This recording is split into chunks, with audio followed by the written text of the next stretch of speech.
President Trump slams Joe Biden by citing the world's worst dictator. We examine the EU elections, and BuzzFeed leads a media assault against conservatives. I'm Ben Shapiro. This is The Ben Shapiro Show. There is indeed a lot of news. Big EU elections. I know people don't follow this stuff particularly closely. We'll go through it anyway. Plus, we'll get to the presidential race. First, people are excited to digitize their old analog formats with Legacy Box for a lot of reasons. Save your family films and photos from degrading or being lost forever.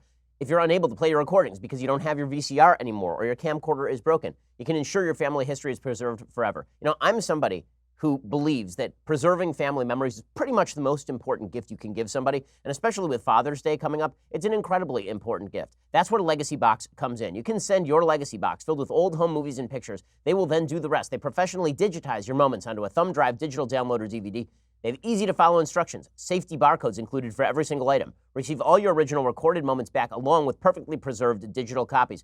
I'm doing this for my parents. My parents have boxes and boxes of old pictures out in the garage, old film out in the garage, and it's just sitting there moldering. Instead of it doing that, they could be able to access that with Legacy Box. Legacy Box is the world's largest, most trusted digitizer of home movies and photos. All the work is done by hand right here in the United States. There has never been a better time to digitally preserve those memories. Visit legacybox.com today to get started. Plus, for a limited time, they are offering my listeners an exclusive discount. Just go to legacybox.com/Ben to get 40% off that first order. Go to legacybox.com/Ben. Save 40% today. Get started preserving your past. Legacybox.com/Ben. 40% off. Okay, so over the weekend, there's an interesting article in the New York Times talking about President Trump's prospects for re-election. It's by Stephen Ratner. Ratner was a counselor to the Treasury Secretary in the Obama administration, so suffice it to say he is not warm toward President Trump. However, the piece is labeled President Trump's Formidable 2020 Tailwind. And he posits effectively that President Trump has to be the odds-on favorite going into 2020. Here is what he writes. He says, economists have worked hard to develop models for predicting election outcomes. And according to one of the best of these, it should be quite large. One of the first and perhaps still the best of these models was created by Ray Fair, a professor at Yale. He found that the growth rates of gross domestic product and inflation have been the two most important economic predictors. But he also found that incumbency was also an important determinant of presidential election outcomes. So how well has this model worked in the past? Well, in 2008, it predicted that Barack Obama would receive 53.1% of the popular vote. He actually got 53.7%. In 2012, the model predicted that Obama would win 51.8%, and he ended up winning something like 52%. So it was very, very close to the real. But when it came to 2016, it was way off. President Trump, according to this model, should have received 54.1% of the vote. In actuality, he received 48.8% of the vote. Now, here's what Ratner says. He says, I'm quite confident that the gap was a function of the generally unfavorable rankings on Mr. Trump's personal qualities. In other words, a more normal Republican would likely have won the popular vote by a substantial margin instead of losing it by 3 million votes. They say a good part of Mr. Trump's edge in 2016 was the incumbency factor. After 8 years of a Democratic president, voters ordinarily want a Republican. Since 1952, only one person has become president following 8 years of a president of the same party. That would have been George H.W. Bush in 1988. In 2020, incumbency is still a tailwind for Trump because America generally doesn't like changing horses in the middle of the stream. As I've said many times, for the past 50 years, effectively only Jimmy Carter lost a second-term bid without a substantial third-party candidate like Ross Perot in the race as in 1992. In its present state, the economy will be extraordinarily helpful to the president. All told, Trump's vote share would ordinarily be as high as 56.1% according to this model. That is before factoring in his personality. Recent polls show that if the election were today, he would lose to most of the Democrats by a substantial margin, in the case of Joe Biden, by nearly 8 percentage points. Now, the FAIR model is not the only model that would normally predict a Trump win. Mark Zandi is the chief economist at Moody's Analytics. He's looked at 12 models. Trump wins in every single one of them. Donald Luskin of Trend Macrolytics has reached the same conclusion in examining the Electoral College. So, with that backdrop, now we get to look at President Trump's campaign. So the fact is that if you are President Trump, your best hope here is basically to campaign on your achievements. He has a really good record. The fact is the economy has been extraordinarily solid under President Trump. It has continued to grow at a very, very solid rate. People are hiring. The unemployment rate is at record lows. Not only that, but he has helped rebuild the military. He has helped rebuild the federal judiciary. He's helped deregulate. And there are a lot of great accomplishments that President Trump can point to. The big challenge for President Trump is the misperception that in 2016 he won solely because of his personality. The truth is that in 2016, Donald Trump won because Hillary Clinton was the most unlikable Democratic candidate in the history of the American Republic. Hillary Clinton was so unlikable that Donald Trump won fewer absolute votes in Wisconsin than Mitt Romney did. Romney lost the state handily to Barack Obama. Hillary Clinton lost the state of Wisconsin, while Donald Trump won fewer votes than Mitt Romney did. In fact, Democratic turnout in 2016 was less high than it had been in 2012 by a factor of about 100,000 or so. That was not because Trump did such a great job of depressing turnout for Hillary Clinton. It's because Hillary Clinton did a great job of depressing turnout for Hillary Clinton. In other words, if Republicans misread Trump's victory in 2016, as President Trump created a vast new movement, something no Republican could have done except for Trump, and he did that on the basis of his pugnacious personality, they could be in for a rude awakening.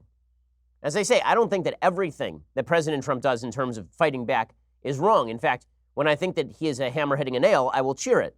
The problem for President Trump is that what people want in a candidate very often is not even what they want in a president.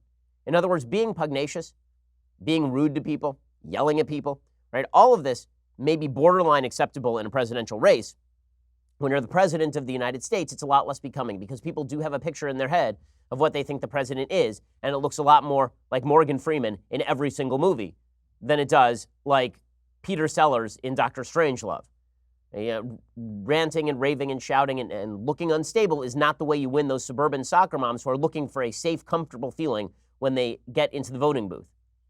And that brings us to President Trump. So President Trump has all of these inherent advantages. Unfortunately, President Trump's biggest inherent disadvantage is his inability to contain himself personally. And I don't think that this is any sort of breaking news for a lot of Republican voters. I think there are a lot of Republican voters who are so in love with the fact that Trump punches back that they are willing to overlook the fact that this actually has some pretty negative ramifications for his electoral future. And I understand the frustration, believe me. I really get the frustration with regard to the media. We'll get to bizarre and terrible media coverage in just a little while here. I fully understand the frustration that so many Republicans and conservatives have with the media. I am one of those people. And so when President Trump slaps around the media, there is something emotionally satisfying about it. When President Trump goes after Democrats the same way that Republicans feel Democrats have attacked them for years, there's something innately satisfying. There's a lot of Schadenfreude happening here with President Trump. Does that mean it's his strongest strategy for winning over the middle of the country?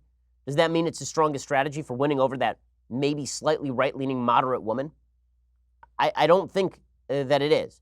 And that's why you're seeing Democrats basically run a 1920 back to normalcy campaign. That's fascinating. Joe Biden has been completely absent from the public light. Really, completely absent. Have you seen a quote from Joe Biden lately? Have you seen Joe Biden say anything of consequence lately? He's basically just thinking to himself, if I can ride out these primaries, if I can just sit here and shut my face, I will win the primaries. And then if I sit here and shut my face, I will win the general election. Joe Biden at least is tactically knowledgeable enough about his own flaws to know that he is a gaffe machine. And the more he talks, the more mistakes that he makes. And so what he's been doing instead is he's basically been going around giving his stump speech, saying nothing particularly controversial, trying to avoid the slings and arrows that are going to be sent his way by the media and Democrats. Donald Trump, on the other hand, embraces the chaos. He kind of likes the chaos. So President Trump, over the weekend, was traveling abroad, and he did a press conference in which he attacked Joe Biden.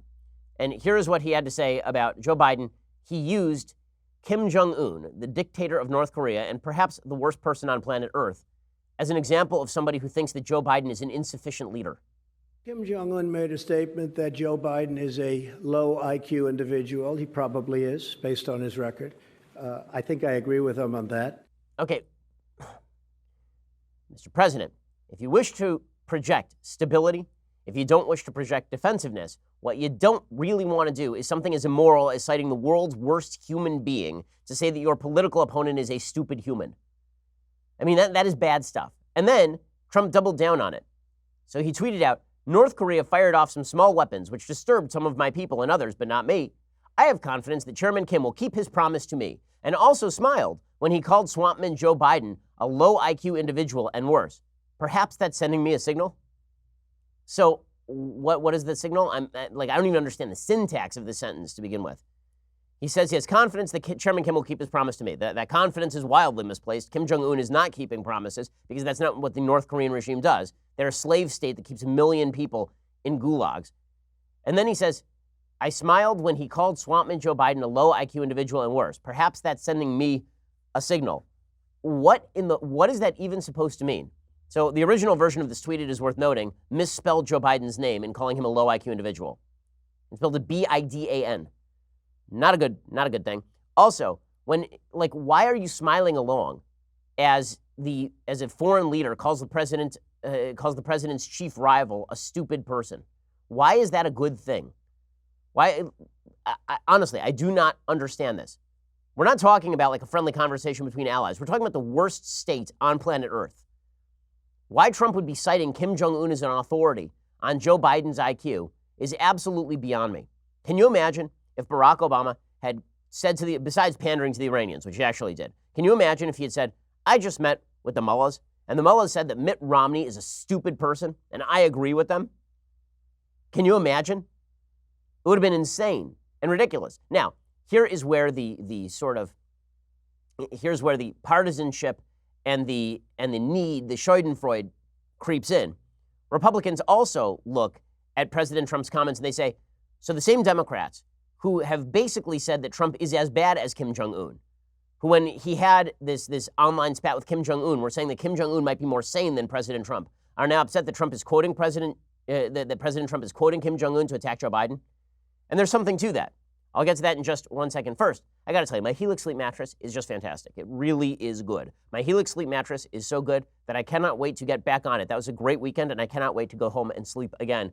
That's where Helix Sleep comes in. They've got a quiz that takes just 2 minutes to complete. They match your body type and sleep preferences to the perfect mattress for you. Whether you're a side sleeper, a hot sleeper, whether you like a plush or firm bed, with Helix, there's no more confusion and no more compromising. Helix Sleep is rated the #1 mattress by GQ and Wired magazine. CNN has called it the most comfortable mattress they've ever slept on. Now, normally I don't believe CNN, but I've slept on the mattress myself, so I know it's really good. Just go to helixsleep.com/Ben, take their 2-minute sleep quiz. They will match you to a customized mattress that will give you the best sleep of your life. For couples, Helix can even split that mattress down the middle, providing individual support needs and feel preferences for each side. They have a 10-year warranty. You get to try it out for 100 nights risk-free. They'll even pick it up for you if you don't love it, but you will. Helix is offering up to $125 off all mattress orders for our listeners. Get up to $125 off at helixsleep.com/Ben. That's helixsleep.com/Ben for up to $125 off that mattress order. helixsleep.com/Ben. Go check them out right now. So again, we're talking about President Trump citing Kim Jong-un to attack Joe Biden.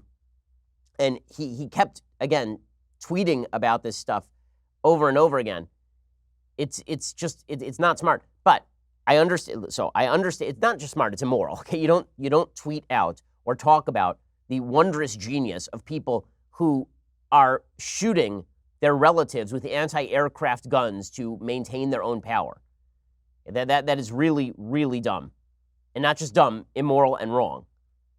I understand Republicans who are looking around going, okay, and the Democrats just spent 2 years suggesting that Donald Trump is a Russian's cat's paw and that Donald Trump is a traitor to the United States. So everything's fair in love and war. Everything may be fair in love and war. That doesn't mean that it is right in love and war. And more than that, when it comes to President Trump's reelection prospects, just as a matter of strategy, I don't see how this helps President Trump in any way. How does it help that you have to have Sarah Huckabee Sanders, your press secretary, out there in public, having to assess on Meet the Press whether the president ought to cite Kim Jong-un in his assessment of Joe Biden? The president doesn't need somebody else to give him an assessment of Joe Biden. He's given his own assessment a number of times. I think you've seen it. I'm sure you've covered it on your program.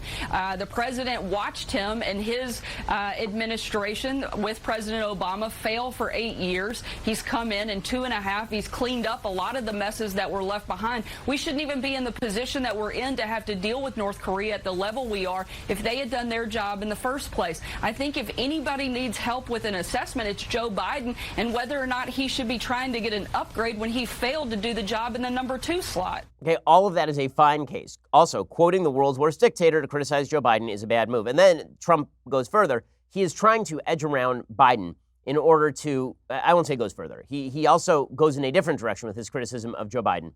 It's impossible to go further once you've quoted the world's worst man on your political opponent. But then he decides to go after Joe Biden from the left. Now, this is one of the things that's interesting about Trump as a candidate, is that Trump is not a traditional conservative candidate. There are certain areas of his record where he actually is closer to the left than to the right. One of those areas is on the crime reform bill that he put forward, the criminal justice reform that he put forward that lowered some sentences, made it easier for criminals to be released. I oppose the bill. I think the bill is a bad idea. But Trump is using that bill as a club to wield against Joe Biden, suggesting that Joe Biden is too harsh on crime. Obviously, this is Trump's play for minority votes. And he basically says this. I mean, he says that openly. So this is not me assuming his motives. He says anyone associated with the 1994 crime bill will not have a chance of being reelected. In particular, African Americans will not be able to vote for you. I, on the other hand, was responsible for criminal justice reform, which had tremendous support and helped fix the bad 1994 bill. Super predator, he says, was the term associated with the 1994 crime bill that Sleepy Joe Biden was so heavily involved in passing. That was a dark period in American history, but has Sleepy Joe apologized? No.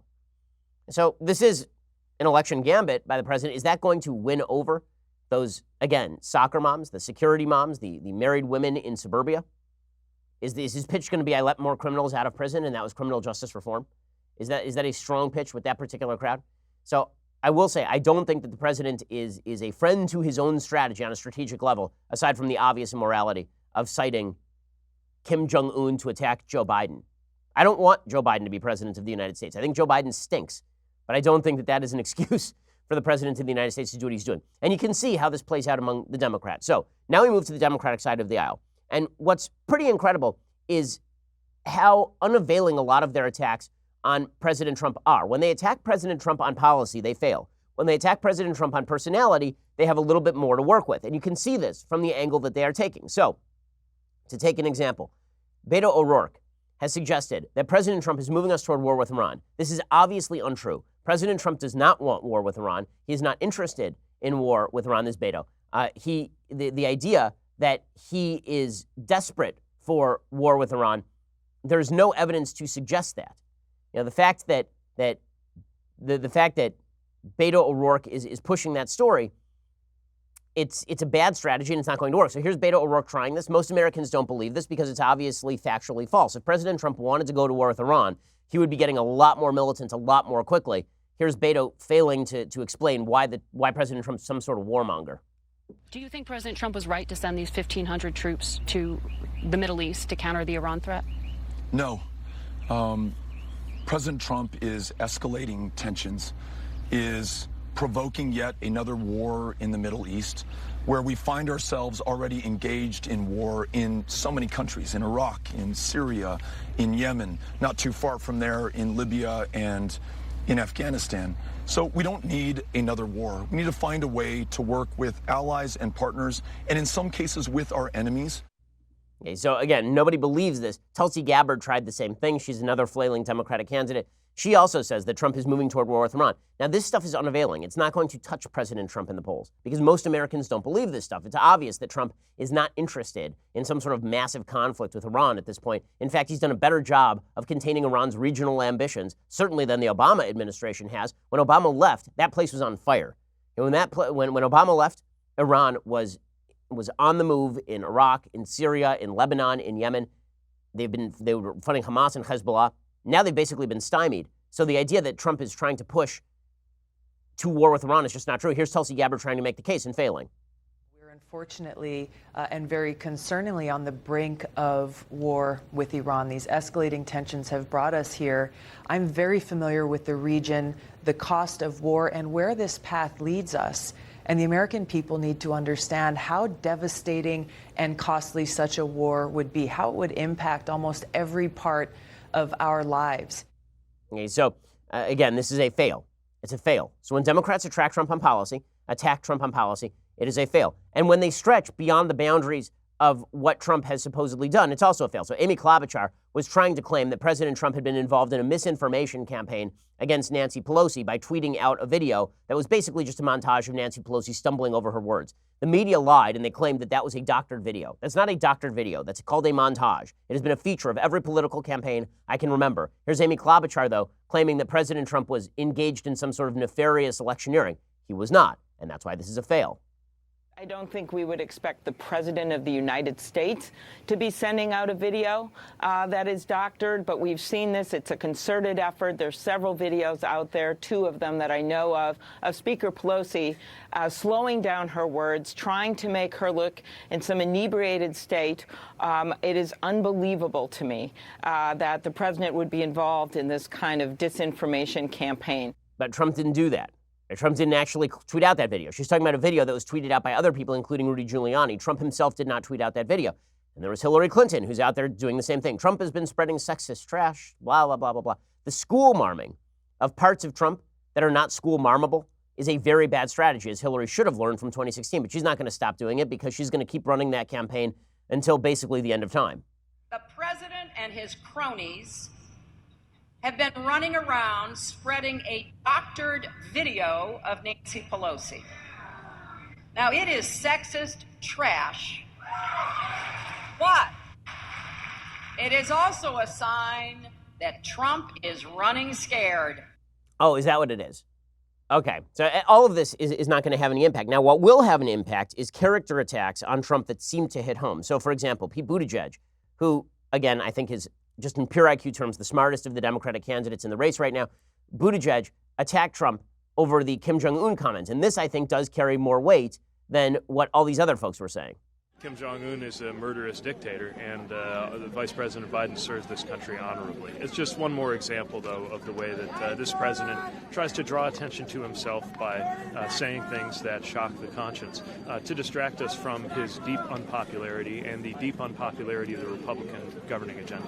Okay, so that last part is the lie, right? The last part that the Republican governing agenda is deeply unpopular is simply not true. I haven't seen a lot of polling data suggesting that the tax cuts, for people who actually understand what they are, is deeply unpopular. A lot of this has been media misinformation. You know, when Buttigieg goes after Trump on the basis that he is being immoral, that has a little more weight than when Democrats go after Trump for tax cuts or go after him for Iran, which is why Trump should stick to tax cuts and Middle Eastern policy and all of the things his administration has done right. It is a large-scale mistake by the President of the United States to bank on his personality winning him the presidency when it probably cut against him in the last election cycle in pretty heavy ways. Now, with that said, Trump is facing one headwind, and that is the headwind of the media, which continues to just be awful at its job. Trump said something bad enough that it didn't need any fabrication. A Time columnist actually fabricated a quote from President Trump about Kim Jong-un. He actually fabricated this quote and put it out on Twitter. His name is Ian Bremmer, and he writes for Time. And he tweeted out this quote. The quote was, let's see. The quote was, well, first, that's his apology. But his original quote was something like, the President of the United States had said that Kim Jong-un would make a better president than, here it is. Kim Jong-un is smarter and would make a better president than sleepy Joe Biden. Right, so Bremmer tweeted that out as though that was a real quote, just without any sort of context, and it started making the rounds around the internet. He then had to come out and apologize for doing that because he failed to provide any context or to say the thing was a tweet in the first place, and it was not obviously a joke.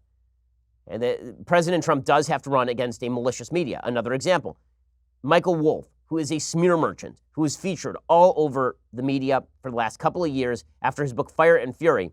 He reported that Special Counsel Robert Mueller had drawn up a 3-count obstruction of justice indictment against Trump before deciding to shelve it. And then Robert Mueller came out and he just denied it. He said, this is not true. Like, bar none, it is not true. It doesn't matter. The headline had already made the news.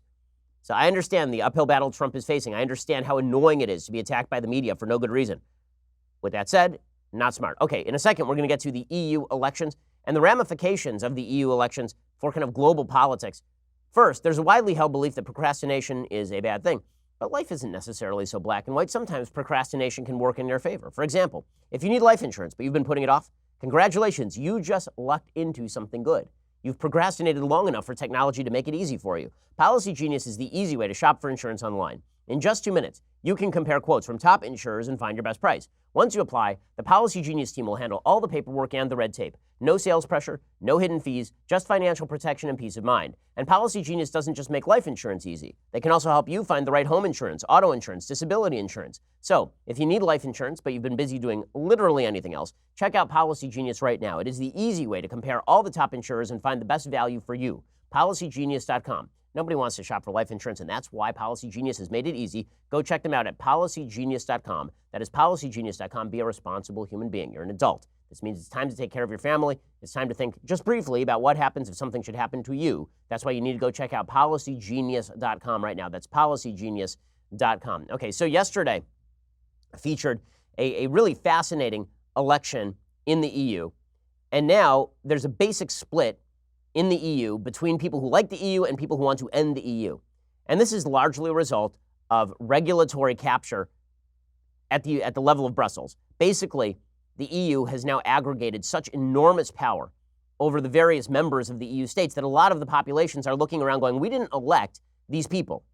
Like people from France are looking around going, we didn't elect these folks. People from Britain looking around saying, we elected our people to be in the EU Parliament, but we did not elect this Parliament on a broad level. We never agreed that we were going to give up our national sovereignty to a bunch of unelected bureaucrats at the EU level. And so this has led to a serious split inside the EU Parliament. And you've seen that reflected in Brexit in Britain, which has now brought down at least 2 prime ministers. According to the Associated Press, France's pro-EU president and the leader of Italy's Eurosceptic far-right movement jockeyed for the role of chief power broker on the continent Monday after elections to the European Parliament hollowed out the traditional political middle.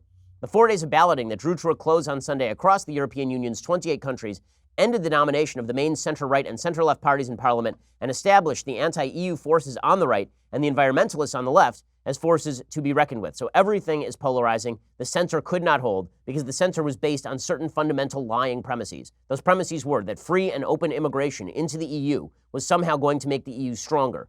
The idea that regulation at the EU level was somehow going to solidify the EU, as opposed to polarizing the EU. See, what the founders of America knew when they drew up the Federalist Paper is that there had to be a balance between the strength of the federal government and its ability to fight wars or set national tariffs, and also there had to be internal solidarity so that you couldn't have tariffs from state to state, but also the states had to be left with the vast majority of the power to do their own governing. The EU has failed in that object. And one of the reasons, by the way, you're seeing internal conflict in the United States right now is because the federal government has become too powerful. One of the reasons that every local issue becomes a national issue in the United States is specifically because the federal government has its finger in too many pies, because unelected bureaucrats have their fingers in too many pies. Well, the same thing has basically happened at the EU level. The EU is an imitation not of the original American founding bargain, but it's more like it's now more looking like the American government, unfortunately. And the American government has shifted dramatically away from state power and toward federal power over the course of the last century and a half, for some good reasons and also for some bad reasons. The good reasons being racial issues, the bad reasons being economic usurpation on the part of the federal government. Well, in Europe, imagine the issues that the United States has in terms of state loyalty, except multiplied to the extreme. At least people from South Carolina have a long history of considering themselves American. People from Italy don't necessarily have a long history of considering themselves part of the same body politic as people from France or people from Germany. Voters delivered the highest turnout in 20 years. They've rejected mainstream politics in France, Germany, Britain, and Italy, which is amazing. The results could make the business of governing Europe even trickier, leaving the parliament deadlocked over key issues to come, including immigration, a major trade agreement with the United States, global warming, regulation of the tech industry, and, of course, Brexit. The traditional centrist leaders of Europe have just lost an enormous number of seats. The EPP, the group of the European People's Party, Christian Democrats, they lost 39 seats. The group of Progressive Alliance of Socialists and Democrats in the European Parliament lost 36 seats. Those are both that's a center-right party and a center-left party. The group of Alliance of Liberals and Democrats for Europe, they've gained 38 seats. The Greens gained 17 seats. It's fascinating. I mean, basically, European politics is being pulled apart. In France, President Emmanuel Macron's party narrowly lost to the French far right, led by Marine Le Pen, which suggests, again, that the people of France may want Macron as their president, but they don't necessarily want Macron's perspective on internationalism governing internationally. Macron, his party was poised to secure 21 seats to 22 for Le Pen's national rally. In Italy, Matteo Salvini's right-wing League Party won a third of the country's vote. They're poised to become one of the biggest parties in the European Parliament. They have 28 seats in the 751-seat legislature. By midday, Salvini had already spoken to Le Pen, as well as Hungary's hardline anti-immigrant Prime Minister Viktor Orban and Brexit leader Nigel Farage, and was promising to single-handedly bring together a contradiction in terms, an international group of nationalists. Well, that's AP coverage for you. No, you can, in fact, have an international group of nationalists if they have a shared interest in devolving power back to the countries at issue. He says we want to be a group that has at least 100 members and has the ambition to be at least 150. If everyone can overcome jealousies, sympathies, antipathies to create an alternative, you play. You don't do it by turning up your nose. The center-right European People's Party and the center-left Socialists and Democrats have dominated the parliament with a combined majority since direct elections were first held in 1979. Both parties got swamped. Environmentalist parties seeking action on climate change made strong gains in Germany. Another mainstream formation, the free market ALDE group backed by Macron, saw its stake rise to 109 seats from 68 in 2014. The parliament is going to have a tough time picking a European Commission president. The single largest party is, in fact, the Brexit Party, I believe, in terms of how many seats are held, certainly in Britain. There is no question that the Brexit Party has been incredibly successful. The fact that 50% of the EU's more than 400 million voters cast ballots, and that they cast ballots mainly against that middle, against that sort of internationalist middle, suggests that people are really fighting back against two particular issues inside the EU. One is that overregulation from the center, and two is the immigration policy that has been pursued by people like Angela Merkel, which has been a giant fail. Pope Francis is getting upset about this. He warned on Monday against the rise of intolerance and racism as far-right nationalists and Eurosceptic parties made historic gains in European elections. He said the signs of meanness we see around us heighten our fear of the other, the unknown, the marginalized, the foreigner. It's not just about them, but about all of us and about the present and future of the human family. He said migrants, especially those who are most vulnerable, help us to read the signs of the times. He said, it's interesting, he said to some extent the fear is legitimate, also because the preparation for this counter is lacking. He said the problem is not that we have doubts and fears, the problem is when they condition our way of thinking and acting to the point of making us intolerant, closed, and perhaps even without realizing it, racist. Okay, well, I won't say nobody. I don't think that the Eurosceptics are doing this on the basis of racism. I think they are doing this on the basis of Europe cannot continue to accept millions of immigrants from places that do not share any sort of Western civilized values without any sort of assimilative process. Multiculturalism in Europe has failed. That's not my statement. That's a statement of Angela Merkel, of David Cameron, the former prime minister of Great Britain. And its failure, the failure of this multicultural ethos in Europe, is creating serious issues, in large part not just for kind of the historic French, but also for Jews, for example, in Europe. We'll get to that in just 1 second. First, running a small business, it's a lot of work. It takes time, it takes money. You want all the time and money you have to go toward growing your business. But what happens when legal hurdles pop up along the way? LegalZoom is there to help. Nearly 2 million Americans have used LegalZoom to start their businesses with LLCs, incorporation, and more. Even after your business is set up, LegalZoom can still help you out. Things like lease agreements, changing tax laws, contract reviews, all of these are part of running your own business. These are precisely the kinds of costly hurdles that can take time away from growing your business. That's why LegalZoom created their business legal plan. Get advice for running your business from vetted independent attorneys and tax professionals available in all 50 states. The best part, you won't get charged by the hour because LegalZoom is not, in fact, a law firm. Make your time and money work for you. Check out LegalZoom's business legal plan at LegalZoom.com right now. Get special savings when you enter Ben at checkout. That's LegalZoom, where life meets legal. LegalZoom.com. As a lawyer myself, I have been using LegalZoom for years, and it is indeed great. It saves me tons of time and saves me tons of money. If you're looking for business formation or you're just looking for business legal advice, check out LegalZoom's business legal plan at LegalZoom.com right now. Get special savings when you enter Ben at checkout. Okay, so we're going to get to the fallout from the European elections and where all of this is coming from in just a second. First, you have to go subscribe over at dailywire.com. For $9.99 a month, you can get a subscription to dailywire.com. When you do, you get the rest of the show live, 2 additional hours of the show every single day. And we are working hard for you so you can have all that extra content. You can be part of our mailbag when we have a Daily Wire Backstage, as we do indeed have a backstage this evening. When you have a Daily Wire Backstage and you have a piece of mail you want to send to us, we will only read it if you are a subscriber. $9.99 a month makes that happen for you. Plus this, the very greatest in beverage vessels. View it, cast your eyes upon it, and be happy. That's what it does for me anyway. It's fantastic. Go check it out right now. $99 a year, cheaper than the monthly subscription. Also, when you subscribe, it helps protect us from the vicissitudes of the nasty left, which seeks to target the show on a regular basis. When you become a subscriber, you become part of the team, and we always appreciate it. Go check us out over there. We continue to grow at incredibly rapid rates. We have if you're looking for a job, dailywire.com/careers. We are offering jobs right now as well. Also, make sure that you check us out at YouTube and iTunes. When you do, leave us a review. It always helps. We are the largest, fastest growing conservative podcast and radio show in the nation.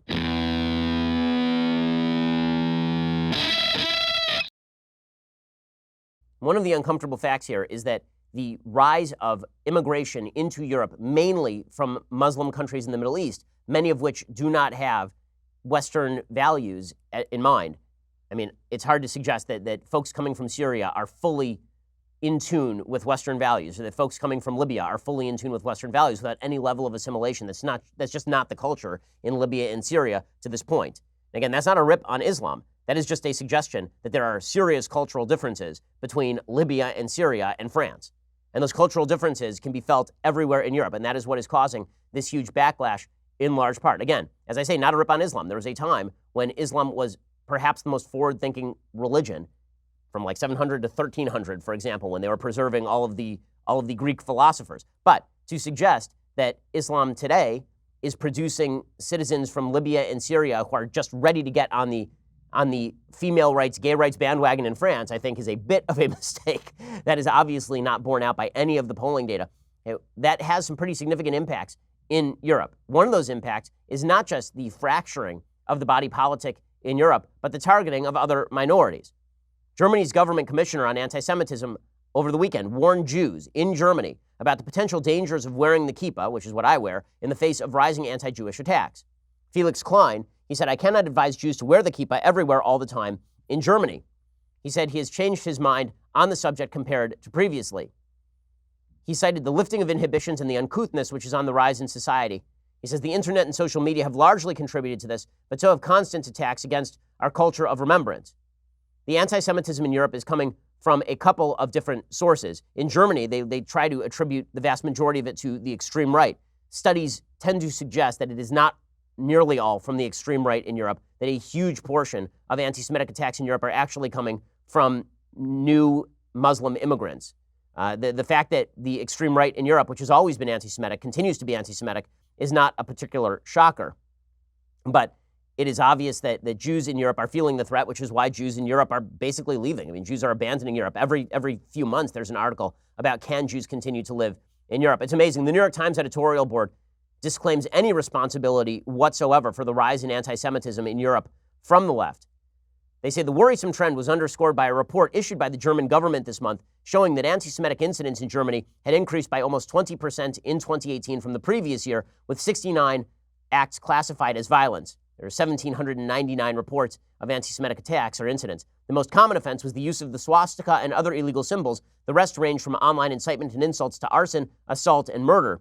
Of the total, the report attributed 89% of the incidents to the far right, which, by the way, is disgusting, right? I mean, the far right in Germany, as with the white supremacist far right in the United States, is disgusting and evil. Germany, like many other European nations, has seen a resurgence of the neo-fascist right. Much of the recent reporting in Germany on the rise of anti-Semitism has focused on hostility to Jews among Muslim migrants. And here's where the New York Times goes off the rails.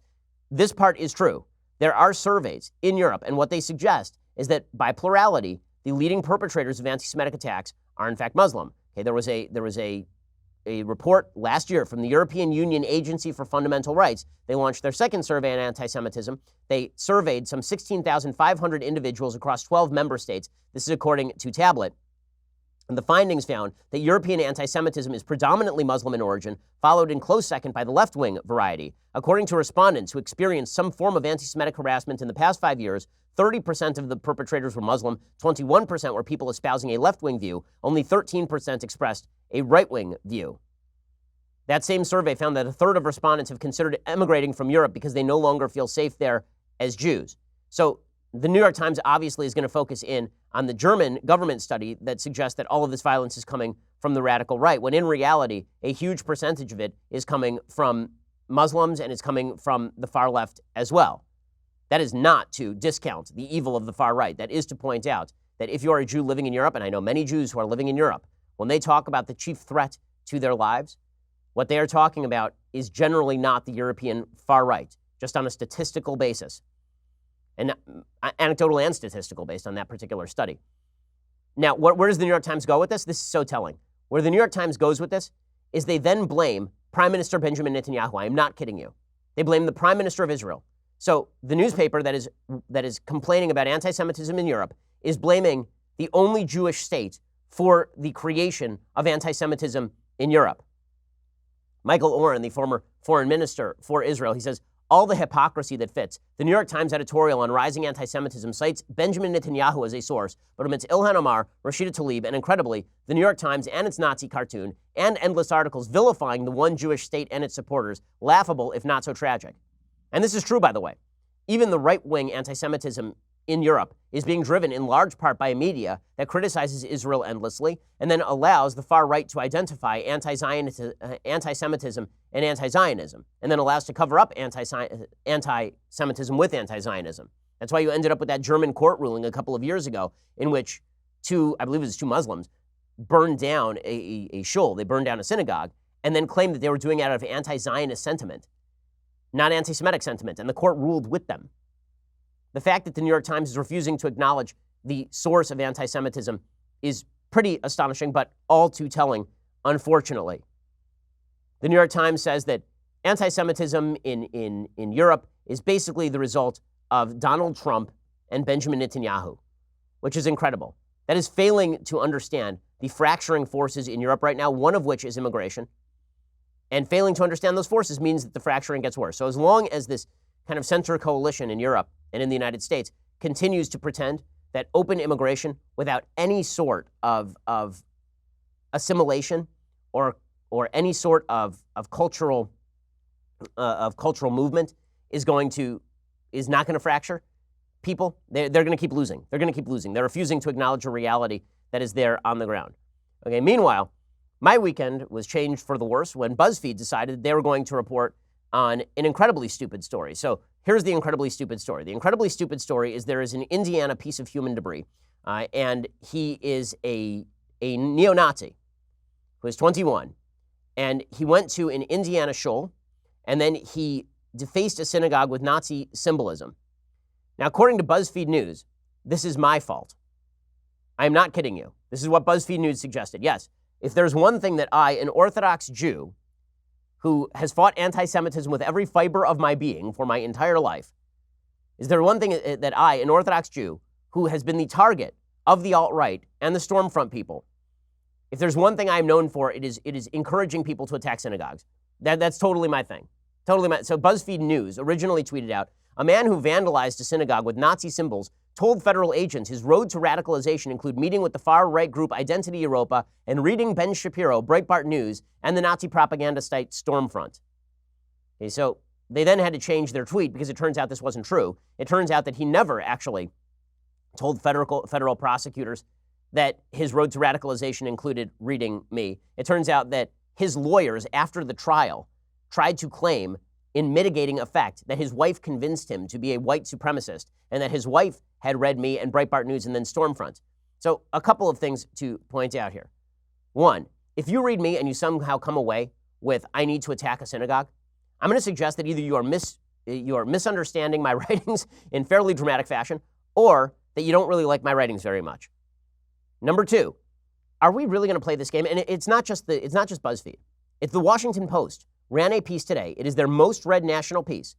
It says a Nazi sympathizer pled guilty to defacing a synagogue. His lawyer says conservatives helped radicalize him. Okay, and here is what the Washington Post reports. I'm not going to mention this guy's name because I don't mention the name of shooters or terrorists.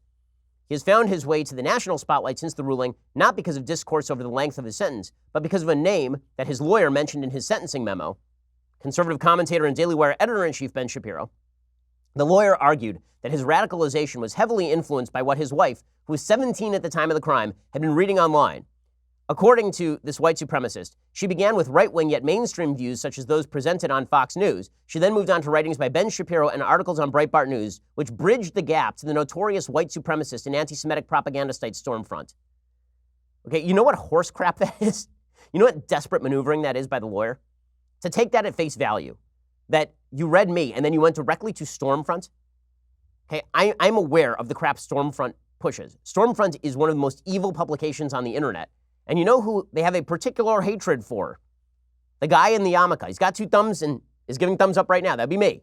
Okay, that's the person that Stormfront, on their top 10 list of people they hate. I am on that list. 3 weeks ago, the FBI arrested a white supremacist for threatening me and my family. Yes, clearly, I'm a white, but so the Washington Post is running with the story anyway. And here's what the Washington Post says about me to try and link me to white supremacist attacks on synagogues. Shapiro is a leading conservative voice among millennials, a Harvard Law graduate with millions of social media followers. Let me point out something real fast right here. It is important to note here that no one in the media talked about Bernie Sanders being responsible for the congressional baseball shooting, because he was not responsible for the congressional baseball shooting. It turns out that if you have millions and millions and millions of followers, as thank God we do, if you have 5 million followers on Facebook and 2.2 million followers on Twitter, if you have like 1 million followers on Instagram and millions of people who listen to your show every single day, it turns out one of them may be a nut. Wow. Breaking news.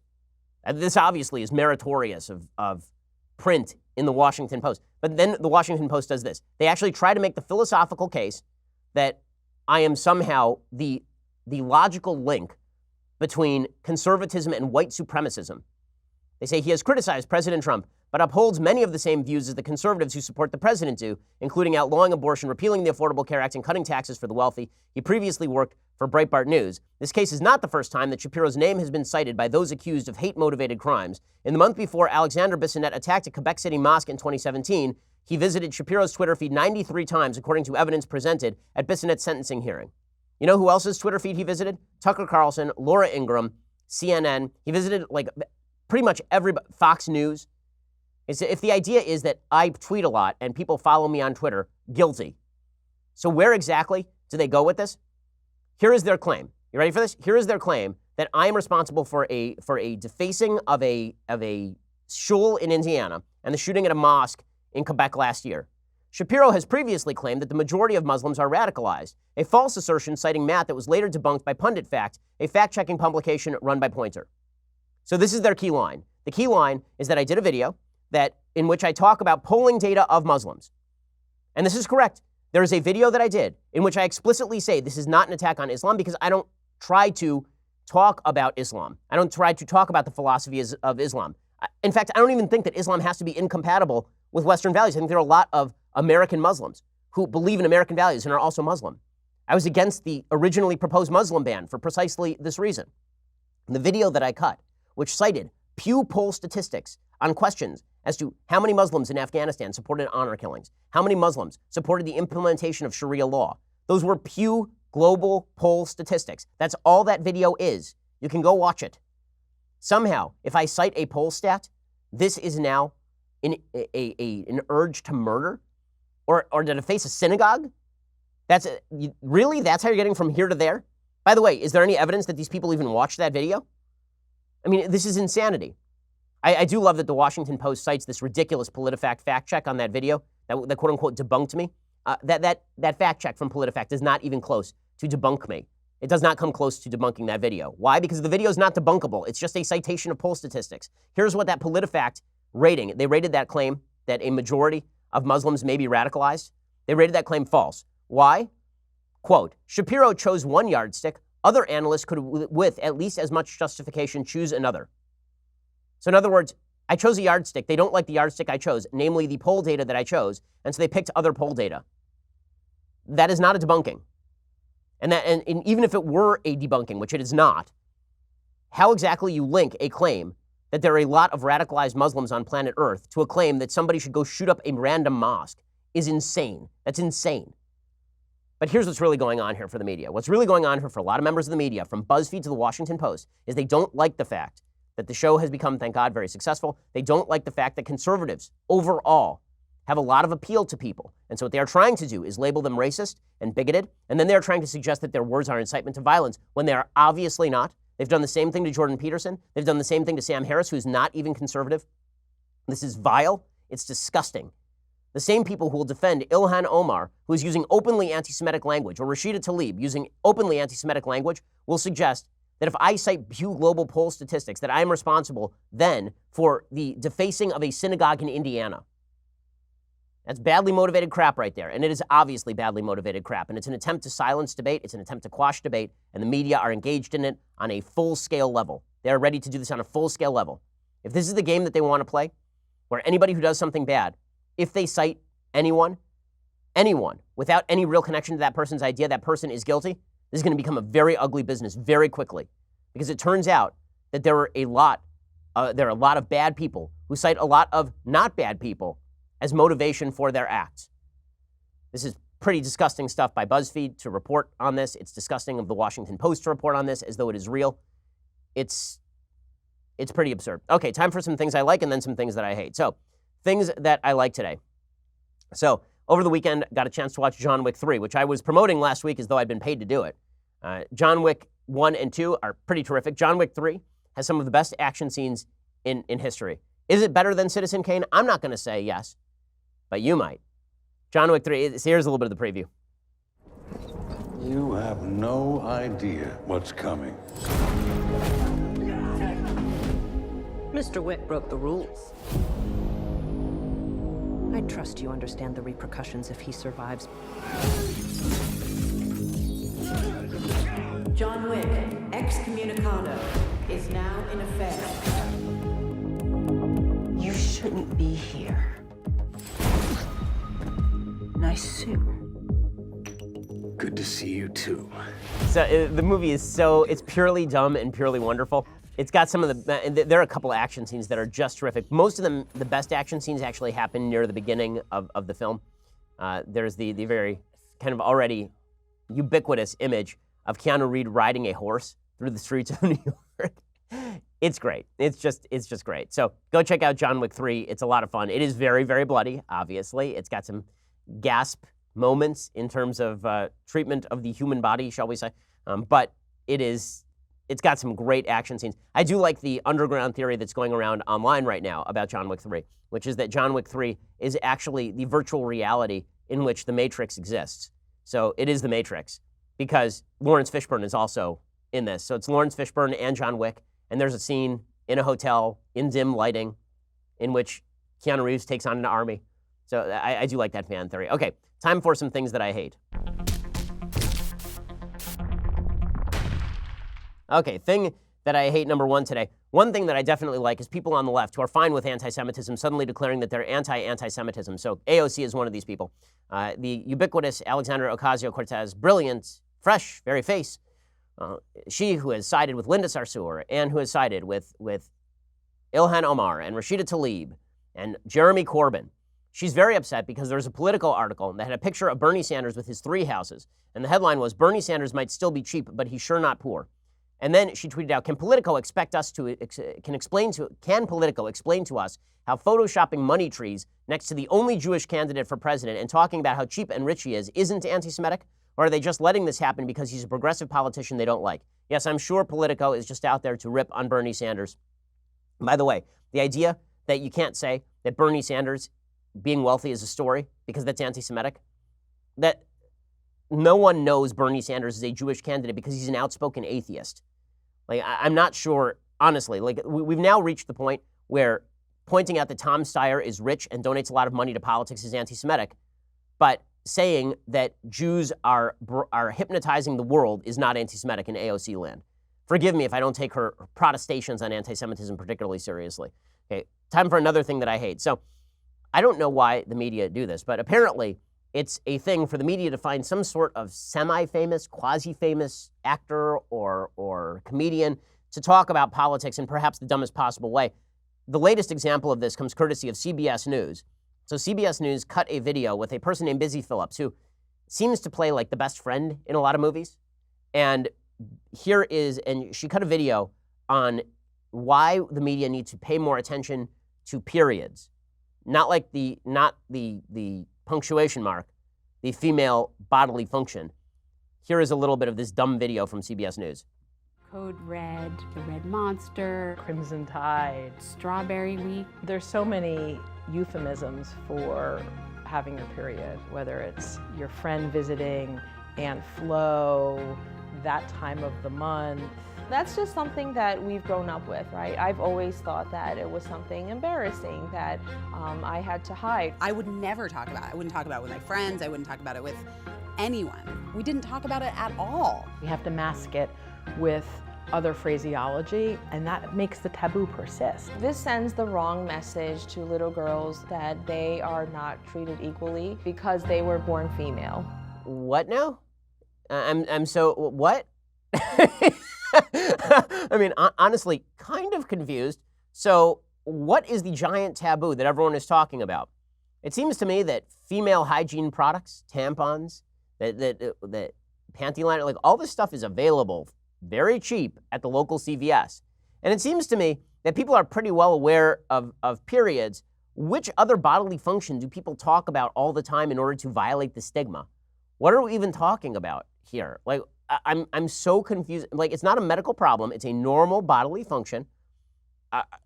What's the advocacy for here? I'm bewildered. I'm bewildered. And every woman that I know who has daughters has talked to her daughters about this. Kids are taught about this in school, in sex ed classes, and in biology classes. Where is the taboo that is there a taboo that I'm not aware of about talking about periods? Where people are like, ooh, can't talk about that. Put them in the stocks. Where is this happening? This isn't a big piece at CBS News about why we can't talk about periods. Last I checked, CBS News is a pretty big outlet. I like the intense music underneath. If we don't talk about this bodily function, then what exactly? It's just, okay, we've reached the point of absurdity. Maybe our civilization has reached its end stage. I got nothing for you. We'll be back here a little bit later today with a couple additional hours, or we'll see you here tomorrow. I'm Ben Shapiro. This is The Ben Shapiro Show.